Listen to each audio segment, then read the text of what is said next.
welcome to my vlog. Alam nyo ba na ako ay isang designer ng clothes kung saan ako ang magmo-model. Ito, naalala nyo ba ito? Yan.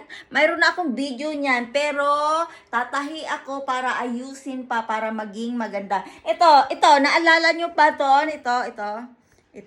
Wait ha. Diyos ko, baka mahulog ang aking cellphone. Ito ay ginawa ko. Yan, ginawa ko yan. Nag-model na rin ako. Pero, inayos ko yung design. Pero, one of my blouse, the color is like that, is missing. Someone stolen here inside the house. You know, attack behind my back.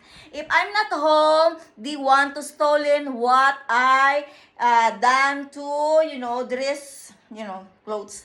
If I make clothes, if I'm done, they need to stolen. I don't care. If you want it as a remembrance from me, I give it to you. But next time, don't attack me behind my back. If you need something, ask me. Knock the door and can I have that? Because I saw in YouTube, don't stolen my things or else you're gonna be you're gonna receive more embarrassing. Because if I wear a clothes, it's mine. Don't mind if it's not yours.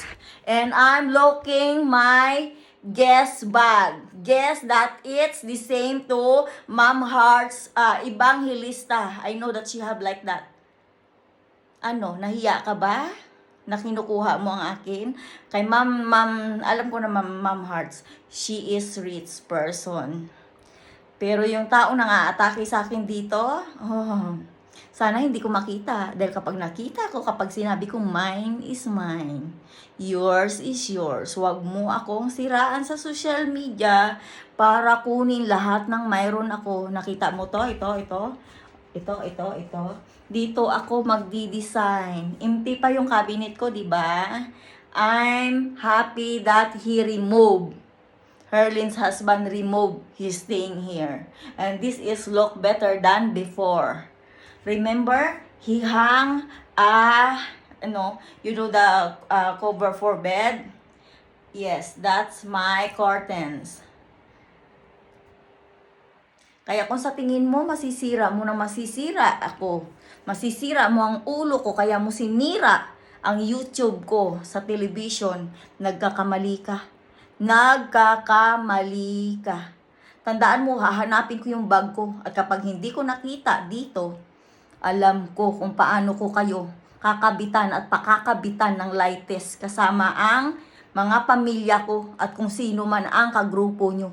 Dahil ako yung tipong tao na harapin ko ang katotohanan kahit sa harap ng judge kung saan tayo pwedeng magharap-harapan. At yung mga question ko, just wait and see. Lahat ng itatanong ko. Kaya hindi niyo ako pwedeng sira-siraan at sabihin sinungaling o whatever. Kilala kita, Lorely Manukan. Tang-ina mo. Yang words na yan, isang words na tandaan mo, isasampal ko sa mukha mo. Pagkaharap kita, kay Rapi Tulfo, tandaan nyo, ipapahila ko kayo. Papahila ko kayong taga Santa Cruz kung paano nyo ako siniraan sa social media. At yung words na yan, ihahampas ko sa'yo yan. Tandaan mo kung paano nyo ako pinapabaril ng silent gun. But I'm still lucky. God is good. Kung wala kang alam, magdasal. Magdasal ka na. Ngayon palang magdasal ka na. At hindi kita titigilan. Hindi ko kayo titigilan.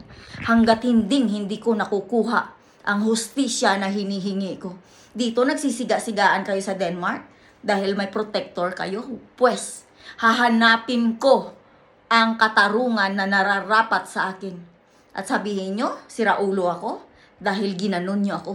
Binigyan nyo ako ng medicine para maging siraulo at isiksik sa puder ni Mons. Tandaan mo, mas hamak na mayroon akong pera kumpara kay Mons. At yung Mons na yan, humanda ka lang, Herlin, sa gagawin ko. Asawa mo si Mons at hindi ka pwedeng magmaang-maangan sa akin. Ngayong umaga, pinauwi mo na naman siya para sabihin na magmi-meeting kay Jeanine. Hoy, Mons, tandaan mo to, kayo ni Herlin. Tandaan nyo ha, hindi ko kayo kaano-ano at lalong hindi ikaw ang tatay ng anak ko. Dahil ang tatay ng anak ko ay si Mark Anners. At yun yung bagay na nanggagalaiti kayo sa akin para sira-siraan. Tandaan mo yung panggugulo nyo sa akin in how many years? 32 years? Sige lang, Lorely. Plus doon nung high school ako, humanda ka lang sa akin. Ririsbakan kita. Yun yung alalay mong umalis na. Bakit? Dahil luhaan siya? Tama, hindi nyo ako pwedeng siraan sa social media. Dahil pag sinabi ko mag-a-announce ako. At kapag sinabi kong hahanapin ako ng buong Pilipino, buong Pilipinas at ang aking mga pamilya, humanda ka lang. Dahil mas marami akong kaibigan kumpara sa'yo. Ang matinong taong kagaya ko, hindi nyo pwedeng siraan kahit kailan. Tandaan nyo yan. Tandaan nyo yung salitang yan. Haharapin kita. Haharapin kita in legal way. Ipapalitis kita, maglitis din ako. Tignan natin kung sino ang lalabas na kasinungalingan at kung sino ang sinungaling. Tignan lang natin. Tandaan mo kung paano mo sinira ang buhay ko. Mulat umpisa, alam mo na yung asawa ko at ako ay masaya. Pero dahil hindi ka masaya, nagbuntot-buntot ka sa akin hanggang sa Denmark. At kung nasa Pilipinas ka man, sinisiraan mo ako using people around me. Tandaan mo, kung ikaw may contact, mayroon din akong contact.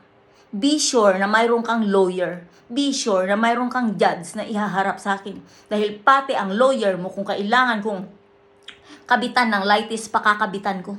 Para maging fair tayo. Be fair. Iniinsulto mo ako dahil bobo ako? Excuse me, mas marunong ako about law. Wala ka lang alam sa background ko. Wala kang alam o nagmamaang-maangan ka. Kaya putang ina nyo mga lore-lore kayo. Tandaan nyo, higaganti ako in legal way. At ipakakaladkad ko kayo kay Rapi Tulfo. Kung kinakailangan, yes, I will do that.